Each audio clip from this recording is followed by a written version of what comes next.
రాష్ట్రంలో ఈ యొక్క ఫైలు దగ్ధం అనేది చాలా కామన్గా అయిపోయింది. కానీ గత 5 సంవత్సరాలుగా ఈ యొక్క జగన్మోహన్ రెడ్డి ప్రభుత్వంలో అరాచకాలు చేశారు కాబట్టి అవన్నీ కూడా కప్పిపుచ్చే విధంగా వాళ్ళు చేసుకున్నటువంటి దోచుకున్నటువంటి ప్రక్రియనంతా కూడా తప్పుదోవ పట్టించే విధంగా ఈ యొక్క ఫైలు దగ్ధం మనం చూస్తూ ఉన్నాం. నిన్న రాత్రి 11:24 ఏదైతే మదనపల్లి సబ్ కలెక్టర్ ఆఫీసులో అగ్నిప్రమాదం జరిగింది మనం చూసాం. అధికారులు ఎమర్జెన్సీ ఉంటే తప్ప ఆదివారం రోజు పనిచేయరు. కానీ ఆదివారం రోజు రాత్రి 11 గంటల దాకా కూడా అక్కడ అధికారులు అందరూ కూడా ఉండటం, మరి వారు ఉన్న సమయంలోనే అగ్నిప్రమాదం జరగటం, ఇంపార్టెంట్ ఫైల్స్ అని దగ్ధమైనని చెప్పడం, అది ఆలస్యంగా కూడా బయటకు తేవటం. అంటే ఉదయాన్నే ముఖ్యమంత్రి గారు సీరియస్గా స్పందించేదాకా కూడా అక్కడ రానికంటే ఇవన్నీ కూడా ఇంకా అంటే మాకు 30 రోజులు బట్టి వచ్చాం కాబట్టి ఈ యొక్క అడ్మినిస్ట్రేటివ్ ఫ్లాస్ గత 5 సంవత్సరాల్లో ఉన్నటువంటి ఫ్లాస్ని కరెక్ట్ చేసుకోవడానికి కొద్దిగా సమయం పడుతూ జాగ్రత్తగా పగడబందీగా అధికారులు వేసుకోవడంలో మాకు కొద్దిగా జాప్యమైంది 30 రోజులు.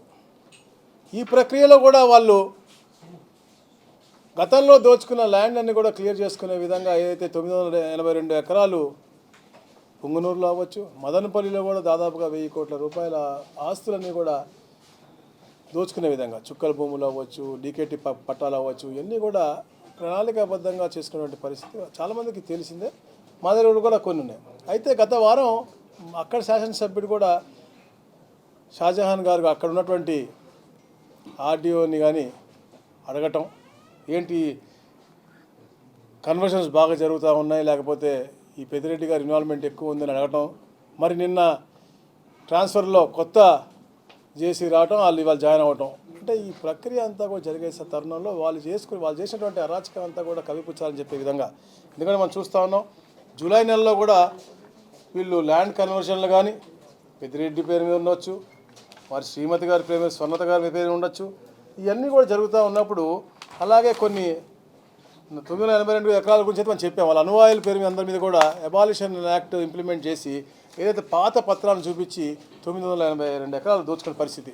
వీటి మీద మా ఎమ్మెల్యే రేస్ చేసినప్పుడు ఇవన్నీ కూడా డాక్యుమెంట్లన్నీ కూడా దగ్ధమయ్యే విధంగా మేము మాట్లాడుతూ ఉన్నాం.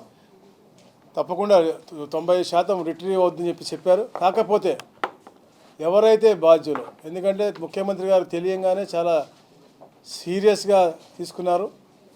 సిఎస్తో అలాగే డీజీపీ గారితో కాన్ఫరెన్స్ తీసుకోవటం, కలెక్టర్ గారితో మాట్లాడటం, వెంటనే డీజీపీ గారిని మన సిఐడి చీఫ్ని పంపించటం, అక్కడ ఫారెన్సిక్ వాళ్ళని కూడా రప్పించటం, అలాగే జాగిలాలను కూడా రప్పించి, ఎందుకంటే తప్పకుండా ఏదైతే గత కొద్ది రోజుల నుంచి జరుగుతూ ఉన్నాయో ఏపీ 500లో ఫైల్స్ మాయం అవ్వచ్చు, లేకపోతే సిఐడి ఆఫీస్లో మాయం అవ్వచ్చు, లేకపోతే రకరకాలుగా ఇప్పుడు ఎక్సైజ్ శాఖలో అవ్వచ్చు, అన్ని దగ్గర కూడా ఈ ఫైళ్ళు మాయం అనేది కామన్గా చేస్తూ ఉన్నారు. వాళ్ళు 99% తప్పకుండా రిట్రీవ్ అవుతుంది. అక్కడ ఉన్నటువంటి అధికారులు ఎందుకున్నారో ఆ సమయంలో దానిపైన కూడా తప్పకుండా కనుక్కుని వాళ్ళపై చర్య తీసుకోబోతూ ఉంటుంది. వాళ్ళు ఫోన్ టవర్ ద్వారా కూడా ఎవరెవరు దీనిలో టచ్లో ఉన్నారో, ఎవరెవరు దీంట్లో ఇన్వాల్వ్ అయి ఉన్నారో అవి కూడా తప్పకుండా బయటకు తీసి ఎవరైతే దీనికి బాధ్యతలు ఉన్నారో అందరికీ కూడా తీవ్రంగా శిక్ష పడే విధంగా, ఎందుకంటే గవర్నమెంట్ ఆస్తి దగ్ధం చేయడం, అలాగే ఏదైతే కీలకమైన డాక్యుమెంటేషన్స్ ఉన్నాయో అవన్నీ కూడా మాయం చేసే విధంగా వీళ్ళు చేయడం అనేది చాలా రాంగ్ ఇది. సో తప్పకుండా వాళ్ళపైన చర్య తీసుకుంటారు. గౌతమ్ అనే సీనియర్ అతను నిన్న రాత్రి 11 గంటల వరకు అక్కడ లోపల ఉన్నారనేది మీరు ఇస్తున్న సమాచారం. అతను ఇన్వెస్టిగేషన్ చేశారు. ఇన్వెస్టిగేషన్ ఏమైనా చెప్పారు? తప్పకుండా వాళ్ళే కాదు, ఆర్డీఓ ఉన్నటువంటి హరిప్రసాద్ గారి యొక్క ఫోన్లు కూడా సీజ్ చేయడం జరిగింది. అందరినీ కూడా చేస్తూ ఉన్నారు. గౌతమ్ ఉన్నాడు, ఇంకో వీఆర్ఏ ఉన్నారు, అందరినీ కూడా ఇన్వెస్టిగేట్ చేస్తూ ఉన్నారు. తప్పకుండా చెప్తున్నా కదా, వాళ్ళు ఈ ఫోన్ రికార్డ్స్ దగ్గర నుంచి, ఏ టవర్ నుంచి ఎవరితో మాట్లాడారో దగ్గర నుంచి, ఇవాళ నిన్న ఆ సమయమే కాదు, ఆ ముందు దగ్గర నుంచి అన్నీ కూడా, ఎందుకంటే చాలా సీరియస్గా తీసుకున్నాం ఈ యొక్క ఇష్యూని. ఎట్టి పరిస్థితుల్లో కూడా ఎవరైతే దీని బాధ్యులో వారు శిక్షింపబడతారు, పట్టుకోబడతారు. మళ్ళీ ఇలాంటి ఈ కార్యక్రమం ఈ రాష్ట్రం జరగకూడదనే దిశగా మేము ప్రయత్నం చేస్తాం. ఇప్పుడు జరగడం ఇది రెండోసారి. సో దీనికి సంబంధించి అంటే దీంట్లో ఎక్కడో అధికారులు స్టిల్ ఇంకా మీ మాట వినడం లేదు, మీ కంట్రోల్లో లేదు అనేది అర్థమవుతుంది. చాలా నేను క్లారిటీ. చెప్పాను కదా బ్రదర్ మీకు, వాళ్ళ పరిపాలన విధానం అలాంటిది కాబట్టి 5 సంవత్సరాల నుంచి వాళ్ళు అధికారులను కంట్రోల్లో పెట్టి వాళ్ళు చేసుకున్నటువంటి పరిస్థితి. మేము 30 రోజులు అయింది, మేము ప్రక్రియ ప్రకారంగా ఐఏఎస్లు ఐపీఎస్లు అందరినీ కూడా ట్రాన్స్ఫర్ చేసుకుంటూ ఒక ప్రక్రియ ప్రకారం జాయింట్ కలెక్టర్ లాగా మొన్న రాత్రి వేసాం. కొత్త అధికారి వస్తున్నారు కాబట్టి దాని ముందే ఇవన్నీ మాయం చేయాలని చెప్పేసి గతంలో వాళ్ళ చేతి కింద పనిచేసినటువంటి వాళ్ళు మోచేతి నీళ్ళు తాగినటువంటి ఆ వ్యక్తులు ఉన్నారు కాబట్టి అక్కడ వాళ్ళు చేసినటువంటి ఇది తప్పకుండా వాళ్ళందరూ కూడా శిక్షార్హులు, తప్పకుండా శిక్షింపబడతారు. ముందు మేము అంతా కూడా తీసుకుని ఏ డాక్యుమెంట్లు పోయినా ఎట్లా రిట్రీవ్ చేయాలా ఆ దాని మీద మేము ముందు శ్రద్ధ పెడతా ఉన్నాం. తప్పకుండా ఈ శిక్ష ఈ పని చేసిన వాళ్ళని ఎవరిని కూడా క్షమించేది లేదు. తప్పకుండా ఎవరెవరు ఇన్వాల్వ్ దీనికి ఎంత పెద్ద చెయ్యి ఉన్నా కూడా వాళ్ళని తప్పకుండా దీంట్లో ఇన్వాల్వ్ చేసి వాళ్ళని ముందు తీసుకొస్తారు. 95% రిట్రీవ్ చేసే ఛాన్స్ ఉంది. ఏదైతే తహసీల్దార్ యొక్క కంప్యూటర్ల మీద ఉందో అక్కడ వరకే ఉంటే రాదని చెప్పేసి అంటున్నారు. బట్ అది మిగతా ఎందుకంటే ఇప్పుడు నేను చూపించాను కన్వర్షన్ ఆఫ్ ల్యాండ్స్ అవి ఉట్టి తహసీల్దార్ దాంట్లో ఉండుంటాయి, ఇంకా ఇల్లుండవు పైకి. సో అవి ఒక్కటి అలాంటివి ఏమైనా దగ్ధం చేసి ఉంటే రాకపోతేమో 90% మిగతా అన్నీ కూడా వచ్చే విధంగానే ఉన్నాయి. కాబట్టి తప్పకుండా దీని మీద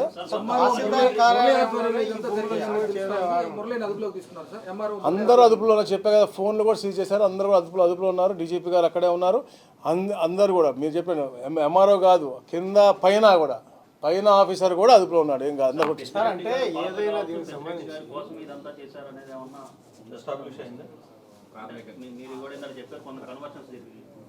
దాని మీద అంటే 99% అతని కంట్రోల్లో ఉంది. కాబట్టి ఎందుకంటే గత 1000 కోట్ల రూపాయల దాదాపుగా అక్కడ అవినీతి జరిగింది పెద్దిరెడ్డి గారు ద్వారా అని చెప్పేసి అక్కడ మా ఎమ్మెల్యే కూడా గత వారంలో కూడా చెప్పటం, వెళ్ళి ఆ ఎంఆర్ఓని ఆర్డీఓని అడగటం, ఈ పేపర్ల గురించి కూడా అడగటం. మళ్ళీ మనం చూసాం మన 982 ఎకరాలు ఏదైతే దోచుకున్నారో దాన్ని మేము క్యాన్సిలేషన్ వైపు పెట్టాం. ఎందుకంటే వాళ్ళు ఎలా దీన్ని మార్చారు, ఎలా 982 ఎకరాలు ఇచ్చారనేది కూడా దాంట్లోనే ఉంటుంది. కాబట్టి ప్రాసెస్ ఆఫ్ ఎగ్జిక్యూషన్ ఉంటుంది. కాబట్టి దానికోసం కూడా దగ్ధం అయి ఉండొచ్చు. తప్పకుండా ఎవరున్నా కూడా తప్పకుండా వాళ్ళు శిక్షార్హులు. తప్పకుండా ఇది మేము అనుకుంటాం తప్పకుండా వైసీపీ నాయకులు. ఎందుకంటే క్లియర్ కట్గా మనకు కనపడుతూ ఉంది. నేను చెప్పినట్టుగా ఈ ఉద్యోగస్తులు వారం రోజుల్లో చేయమంటే వారాల రోజుల్లో చేయరు. అలాంటిది ఆదివారం రోజు రాత్రిపూట 10:30కి 11 గంటలకు వెళ్ళి అంత సిన్సియర్గా పనిచేయాల్సినంత పని లేదు, అంత సిన్సియర్గా అక్కడ ఉండాల్సినంత ఇది అవసరం లేదు. సో డెఫినెట్గా వాళ్ళు ఒక కుట్ర కోణంతో వచ్చారు కాబట్టి వాళ్ళందరూ కూడా వాళ్ళ కంట్రోల్లో ఉన్నటువంటి కొందరు అధికారులు కాబట్టి వారు ఇలా చేశారు. ఇంకా ఎవరన్నా అలా ఉంటే వెంటనే వాళ్ళు ఉద్యోగాలు మానేసి ఇళ్లలో కూర్చోవచ్చు. కానీ ఇలాంటి చర్యలు తీసుకుంటే కఠినంగా శిక్షింపబడతారని చెప్పేసి చాలా సీరియస్గా గౌరవ ముఖ్యమంత్రి గారు చెప్పారు. ఆ విధంగానే ఏ స్థాయి అధికారి దీంట్లో ఉన్నా, ఏ స్థాయి నాయకుడు దీంట్లో ఇన్వాల్వ్ అయినా వాళ్ళని మాత్రం తప్పకుండా శిక్షించి తీరుతాం. Thank you. విషయం అనేది చాలా సీరియస్. అయితే పెద్దిరెడ్డి మీద కాపాడేందుకు అధికారులు చేశారా, లేదంటే తాము చేసిన తప్పులు బయటపడకుండా ఉండేందుకోసం తాము కాపాడుకునేందుకు చేశారని భావిస్తున్నారు? ప్రభుత్వం గత 5 సంవత్సరాల్లో వాళ్ళ అనువాయులు వాళ్ళ బంధుమిత్రులు బాగుపడే విధంగా ఎన్నో కార్యక్రమాలు చేశారు. ల్యాండ్ టైటిలింగ్ యాక్ట్ అవ్వచ్చు, రీసర్వే అవ్వచ్చు, అలాగే 596 ప్రొవిషన్ యాక్ట్ అవ్వచ్చు. వీటిల్లో ఇవన్నీ పెట్టుకుని కేవలం వాళ్ళు ఆర్థికంగా బాగుపడే విధంగా, పేదవాళ్ళకి అన్యాయం జరిగే విధంగా ఎన్నో ప్రణాళికలు వేసుకుని చేశారు.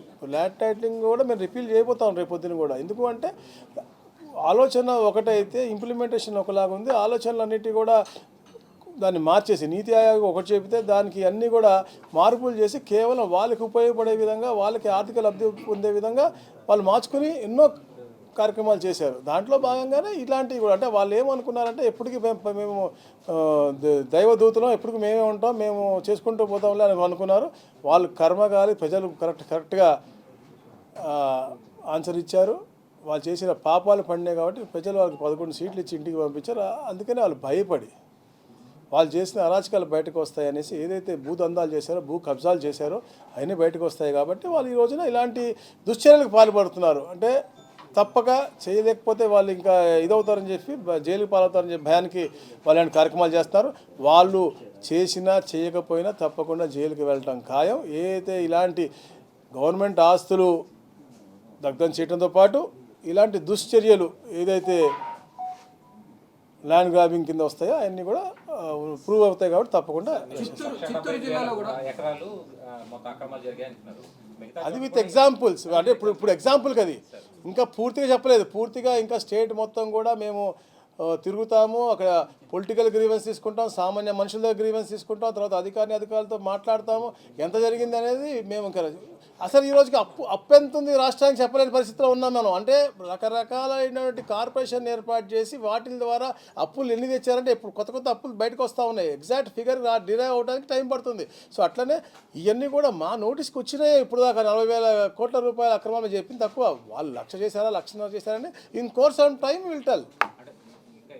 జరిగింది ఘటన జరిగింది, ఇలాంటి వాటిని సెక్యూర్ చేయడానికి జనరల్ ఇన్స్ట్రక్షన్స్ ఏమైనా ఇచ్చారా? డెఫినెట్ మార్నింగే ఇచ్చాము. అన్ని రెవెన్యూ సంబంధించినటువంటి అన్ని ప్రాంతాల్లో అన్నిట్లో కూడా ఎక్కడెక్కడైతే నాట్ ఓన్లీ రెవెన్యూ, ఎక్కడెక్కడైతే మనకి వాళ్ళు స్కాములు చేశారో, ఇప్పుడు మనకి ఎక్సైజ్ అవ్వచ్చు, మేజర్ స్కామ్ జరిగింది అక్కడ సివిల్ సప్లైస్ విభాగం జరిగింది, అక్కడ ఎక్కడెక్కడ అవసరం అవుతుందో అన్ని దగ్గర కూడా మనకి పగడబందీగా సెక్యూరిటీ పెట్టమని చెప్పాను.